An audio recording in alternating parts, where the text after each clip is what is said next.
यहाँ से मुतमईन होकर अब मैं लुधियाने जा रहा था, जहाँ मुझे बाबूजी के दोस्तों से राब्ता कायम करना था। मेरी सलाहियतों का इम्तिहान असल में अब होने वाला था। वो इस तरह के मैं नक्सल बानियों को अपने मकसद के लिए इस्तेमाल करता हूँ या वो मेरे जरिए अपना उल्लू सीधा करते हैं। लुधियाने में मैं और पूनम इकट्ठे ही पहुंचे थे। वो तो कॉलेज चली गई, जबकि मैं अपने मिशन पर। एक पब्लिक टेलीफोन बूथ से मैंने बाबूजी वाला नंबर धड़कते दिल से घुमाया।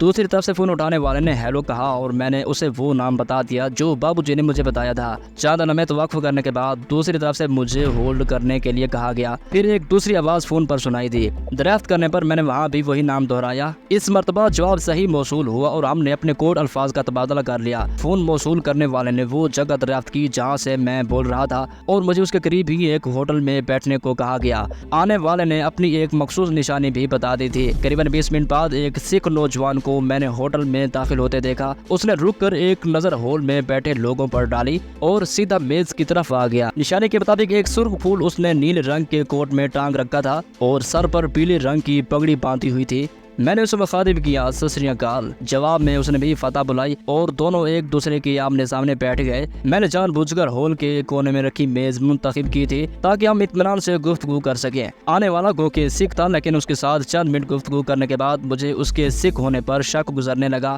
वो मेरी तवक्कुआत से बढ़कर ज़हीन साबित हुआ था। बहुत निपी तिली गुफ्तगू कर रहा था और खासा सुलझा हुआ जान पड़ता था। नौवाद ने अपना नाम मनहूर सिंह बताया था। उसने करीबन 1 घंटा तक मेरा इंटरव्यू लिया। मेरा माजी हाल और मुस्तकबिल के इरादे, तालीम, तजर्बा, मुताला, मोहब्बतें, नफरतें, कौन सा ऐसा मौजू था जिस पर हमने बहस नहीं की थी। बाज़ दफ़ा तो मुझे उसके सवालात से उलझन होने लगती थी, लेकिन जिस तंजीम से मेरा वास्ता बढ़ने वाला था उसमें शमूलियत के भी बहरहाल कुछ तकाजे थे जिन्हें पूरा करना जरूरी था। करीबन आध घंटे बाद जब हम अलग हुए तो उसने बड़ी गर्मजोशी से मेरा हाथ दबाते हुए मुझे कामिरेड कहकर अलविदा किया था, जिसका मतलब ये था कि वो मुझसे मुतमईन होकर जा रहा है। मैंने उसे ये इत्तला दे दी थी कि मुझे पिस्तौल और राइफल चलाना आता है। उसने रुखसत होते वक्त कहा था कि अगले चंद रोज में वो लोग खुद मुझसे राब्ता कायम करेंगे। यहाँ से फरागत पाकर मैं प्रकाश के पास आ गया, जहाँ सुदर्शना बाबूजी की गिरफ्तारी का अफसोस करने आई थी। दोपहर के बाद पूनम भी आ गई, क्योंकि हमने इकट्ठे ही वापस रायकोट जाने का प्रोग्राम बनाया था। स्वामी दयानंद के मातूब होते ही मकामी अखबारात को अपना गुबार निकालने का मौका मिल गया।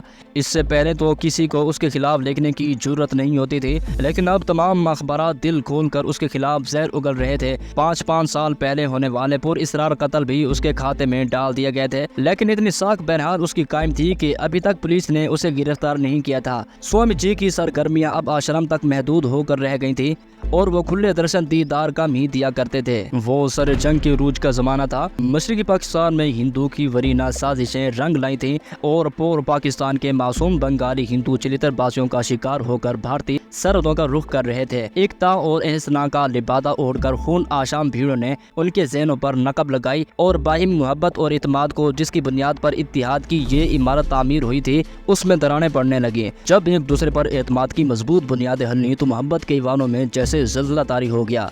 तब अपनों ने यूं आंखें फेरी जैसे वो कभी शनासा ही न थे, जैसे उन्होंने कभी एक दूसरे को चाहा न था। फलक ने ऐसा नजारा कब देखा था। दर्दमंदों के कलेजे फटने लगे, चाहतों ने रसवाइयों का रूप धार लिया। अचकले जो चौधरी बन बैठे थे, उन्होंने मोहब्बतों में कीड़े निकालने शुरू कर दिए थे। नकबसरों ने इस तौर से सीधे साधे माजूसियों को वर्गलाया कि अमान और हफीज उनके झूठ से एक आलम ने पनाह मांगी, लेकिन वो मुकम्मल टटाई के साथ झूठ के महाज पर सरगर्म अमल रहे। भारतीय हुक्मरानों ने अपनी तमाम तवानाइयां फुरसौदा प्रोपिगंडे के लिए वक्फ करती थी। सितम तो ये था कि लुटेरे ही राहबरी के भी ठेकेदार बन गए थे। ये सूरत हाल ऐसी थी कि सच्चाई बेसिकता तारी हो गया। हकीकत हाल से बाखबर थे ही कितने, और जो थे उनके बसात ही क्या थी। दुश्मन ने ऐसा मकरूज जाल फैलाया था कि वो बेचारे अपनी सफाइयों में ही उलझे रहे और जमाना क़यामत की चाल चल गया। महासभाई लुटेरे मक्ती बाहमी के रूप में मशरकी पाकिस्तान की मुकद्दस खाक को पामाल करने लगे।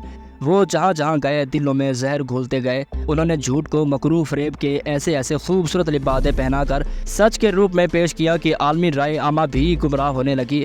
भारतीय सिफारती सरगर्मियां रंग लाई और हमारे सिफारती कारनामा ही देखते रह गए। अंदरून मुल्क अवाम को पाकिस्तान दुश्मनी पर आमादा करने के लिए महासभाई जहनीत अपनी तमाम तर सलाहियतें बरवकार ला रही थी। اور ہمارے ملک میں جب مختلف نوعیت کے فکری محاذ جانے کن کن عزموں میں انسانیت کی بقا کا راز بتانے میں مصروف تھے، انہی دنوں بھارت میں محاذ بھائی گنڈوں نے ایک ڈنڈا اور بھارت دش کی ایسی آگ لگائی کہ کرانتی دل وجود میں آ گیا، جس کے رضاکار اپنا تن من دھن پاکستان کے خلاف تن دینے کا وچن دے کر کرانتی دل میں آتے تھے۔ وہ اس معاہدے پر اپنے خون سے دستخط کرتے تھے۔ بھارتی مسکرا جوئے مکر جی ون رات کی شوٹنگ کے بعد صرف ایک ماہ میں جوئے بنگلہ دیش نامی فلم بنا کر لے آیا تھا۔ اس فلم نے وہ کام کیا جو بھارت کے سارے ذرائع اہلا بھی مل کر کبھی نہ کر پاتے۔ جہاں جہاں یہ فلم ریلیز ہوئی، عوام کے دلوں میں پاکستان کے خلاف نفرت کی آگ لگاتی گئی۔ جوئے مکروجی جو چانیکا کا صحیح معنوں میں چیلا اور منوجی سمرتی کا پجاری ہے، اس فلم کی تمام آمدنی شرناتھیوں کے لیے دینے کا اعلان کر دیا۔ ساری بھارتی فلم انڈسٹری نے پاکستان دشمنی کا محاذ سنبھال لیا۔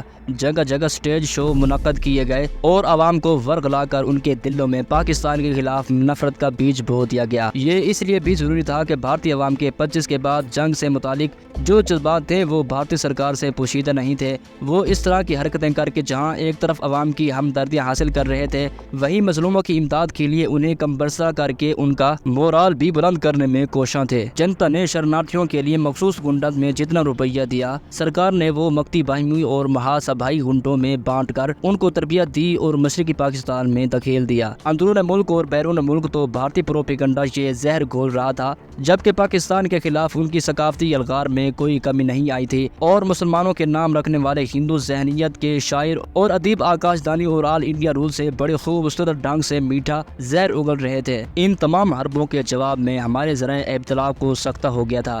سیاسی جامع بندر بانٹ میں لگے تھے اور حکومتی ایمانوں میں جوتیوں میں دال بٹ رہی تھی۔ برسوں سے اس سنہری موقع کے منتظر گندو نما جو فروش قبروں سے اٹھ کر سیاسی میدانوں کا رخ کر رہے تھے، ان کی سیاست کاریوں نے وہ کل کھلائے کہ ایک نظریے پر اعتماد رکھنے والے، ایک تھالی میں کھانے والے اور ایک نظام حیات کے پیروکار ایک دوسرے کے خون پیاسے ہو گئے۔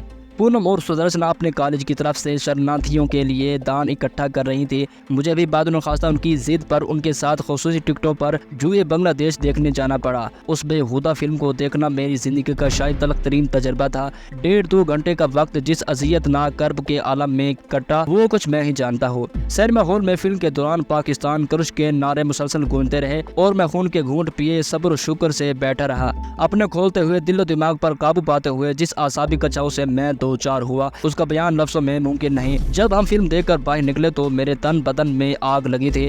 فلم سے ہم سیدھے لاری اڈے گئے، جہاں سے میں اور پونم رائے کوٹ چلے گئے، اور سارے راستے میں اس کی باتوں کا جواب صرف ہوں ہاں ہی میں دیتا رہا۔ پونم بھی حیران تھی کہ مجھے آخر کیا ہو گیا ہے، خام خواہ آپ کا موڈ بھی خراب کیا۔ اس نے بس سے اترتے ہوئے کہا، ارے کس بات سے؟ میں نے حیرانگی سے پوچھا۔ فلم دکھا کر۔ اوہ کاش تم میرے موڈ کو جان سکتی۔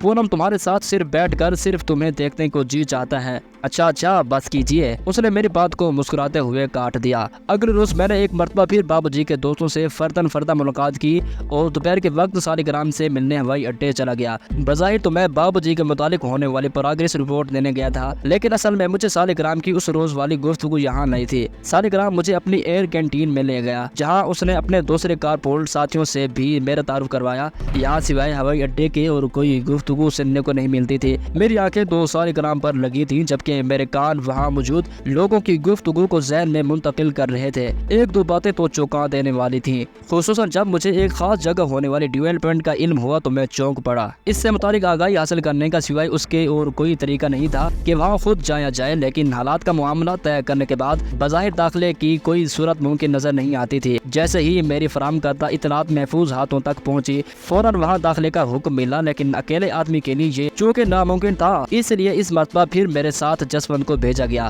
ہماری ملاقات اس مرتبہ جگراؤں کے ایک 3rd کلاس ہوٹل میں ہوئی تھی، جہاں وہ پچھلے 2-3 روز سے ایک مشن کے سلسلے میں سرگرم عمل تھا۔ اتفاق سے جسونت میرے ارد گرد ہی کام کر رہا تھا، اور وہ پروجیکٹ جس کے متعلق مجھے اطلاعات حاصل ہوئی تھی جسونت کا ہی ٹارگٹ تھا، لیکن اپنی بہترین صلاحیتوں کے باوجود اسے ابھی تک کوئی اہم اطلاعات موصول نہیں ہوئی تھی۔ اس نے یہاں ایک ایسا کارنامہ سر انجام دے رکھا تھا جسے میں ہمیشہ کی طرح سنتے ہی اش کر اٹھا۔ جسونت نے اس ٹارگٹ سے متعلق ایک نائک اور ایک سپاہی کو اپنے جال میں پھنسا رکھا تھا۔ یہ دونوں ایک جگہ جو اکھیلتے ہوئے جسونت کی نظروں میں آ گئے تھے، اور ایسے لوگوں کا وہ پہلے ہی سے متعصب تھا۔ पहले नाइक उसकी हत्या चढ़ा। किसी न किसी तरह जसवंत ने उस ठिकाने तक रसाई भी हासिल कर ली थी जहां उसकी इतलात के मुताबिक झूठे रिंग के फौजी अपनी रम की बोतलें जो उन्हें खासे कम नरखों पर यूनिट से मिल जाती थी ज्यादा कीमत देकर फरोख्त किया करते थे। ये लग बात के इस तरह हासिल होने वाली आमद को वो उसी डेरे पर जुए की भीड़ चढ़ा दिया करते थे। ये डेरा असल में शराब का एक ठेका था जो बाकायदा इजाजत नामे के तहत कायम हुआ था। ऐसे ठेके पंजाब के देहातों और शहरों में कदम कदम पर नजर आते थे जहाँ सरकारी एहतमाम से शराब खाना खराब उड़ाई जाती है और उसकी हदूद जो अमूल चाय के एक स्टार जितनी भी नहीं होती के अंदर गुल गुब्बारा मचाने की खुली छुट्टी है। ज्यादा तादाद ऐसे ठेकों की है जहाँ शराब से मुतालिका दूसरे लवाजमात का भी बंदोबस्त मौजूद होता है ताकि यहाँ आने वालों को किसी किस्म की तशकी एहसास बाकी न रहे। शराब के इन ठेकों पर बज़ाहिर तो वही शराब की बोतलें बिछी दिखाई देती हैं जो भारतीय लिबार्टियों की तैयार करता होती हैं, लेकिन अंदर खाने ज्यादातर घटिया किस्म की और देहाती इलाकों में गैर कानूनी तौर पर निकाली गई शराब ही बिकती है। यही वजह है कि आए रोज भारत के अखबारात में जहरीली शराब पीने से वाक़े होने वाली किसी न किसी मृत्युओं का जिक्र पढ़ने को मिल जाता है। जसवंत किसी ऐसे ठेके को कैसे नजरअंदाज कर सकता था जहां उसके टारगेट से मुताल्लिका लोगों का आना जाना रहा हो। यही उसकी जहां दीदा नजरों ने नाइक अंदर मोहन को ताड़ा था जो रम की बोतल फरोख्त करने से हासिल शुदा आमदनी को जुए की नजर करके अब लचाई हुई नजरों से दूसरों के भरे हुए गिलास देख रहा था। ऐसे मौके पर फौजी लोग वर्दी पहनकर आने से तो रहे, लेकिन जासूस की तरबियत में पहला मरहला उसे अपने पेशे से मुतालिक अफराद की जान पहचान से मुतालिक होता है। अंदर मोहन को उसकी वज़ाक़ता और चाल ढाल से ही जसवंत ने पहचाना था।